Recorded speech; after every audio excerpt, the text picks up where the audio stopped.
Ever wondered how password attacks work? Well, you've come to the right place. Picture a world where secrets are hidden behind a series of characters. A world where a simple password can be the only barrier between a cyber criminal and a treasure trove of sensitive data. Welcome to the world of password attacks. This is a realm where cybercriminals employ various techniques to crack those secret codes known as passwords, enabling them to gain unauthorized access to systems and data.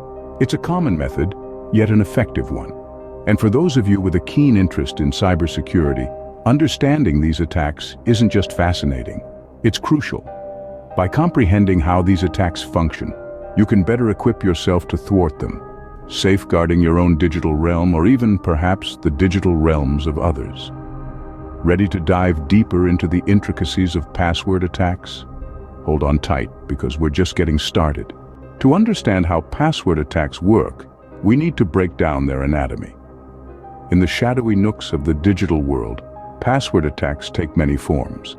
Each has its unique method of operation, but all share the same goal: to crack open the vault of your personal information. First, let's talk about brute force attacks. Picture a burglar trying every key on his ring to open a locked door. In the digital realm, a brute force attack is like that burglar, tirelessly attempting all possible combinations until it finds the right key, your password. It's a game of chance, and given enough time, a brute force attack can eventually succeed. Next, we have dictionary attacks.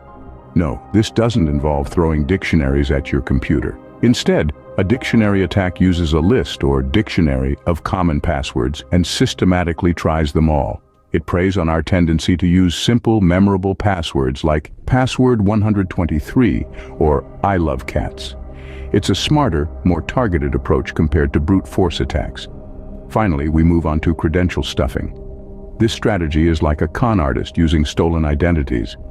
In a credential stuffing attack, hackers use previously breached username and password combinations, betting on the fact that many of us reuse our passwords across multiple platforms. It's a gamble, but with the sheer volume of data breaches out there, it's often a winning bet for cyber criminals. Now you may be thinking, why should I care? Well, the threats these attacks pose are real and significant. They can lead to identity theft, financial loss, and a breach of your privacy. In a world where our lives are increasingly online, understanding these threats is the first step towards protecting ourselves. In essence, password attacks are a game of chance, strategy, and exploitation of human habits. They are the digital equivalent of lockpicking, and as our digital locks become more complex, so do the methods of picking them. Now that you know the types of password attacks, it's time to explore how they unfold. So you're curious about the process of password attacks, aren't you? Well, let's dive right in. The first step in a password attack is for the attacker to identify their target. This could be a specific individual, a company, or even a government organization. The attacker will typically gather as much information as possible about the target to help them in their nefarious quest.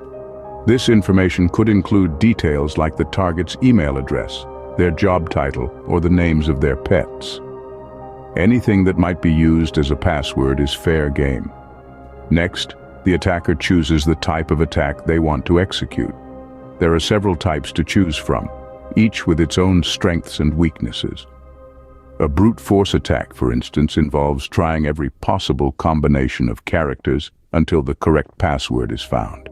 This type of attack can be effective, but it's also time-consuming and requires a lot of computing power. On the other hand, a dictionary attack involves trying a predefined list of likely passwords. This list could include common passwords like password 123, or it could be tailored to the target, including personal details that the attacker has gathered. Then there's the phishing attack, where the attacker tricks the target into revealing their password, usually through a deceptive email or website.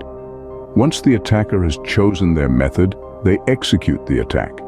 If they're lucky or skilled, they may be able to crack the password and gain unauthorized access to the target's account. But gaining access is often just the beginning. The attacker may then use the compromised account to launch further attacks, or they might simply sit back and watch, gathering valuable information for future exploits. So there you have it, the process of a password attack in a nutshell. It's a complex and often sophisticated process, but at its core, it's all about exploiting weaknesses, whether those are in the password itself or in the human being who chose it. Understanding the process of password attacks is crucial in preventing them, but how do we do that? We've learned a lot about password attacks today, but how can we use this knowledge to protect ourselves? From the start, we've seen how password attacks are a prevalent and dangerous threat in the world of cybersecurity. We've dissected their anatomy, learning about the various types, including brute force, dictionary, and rainbow table attacks.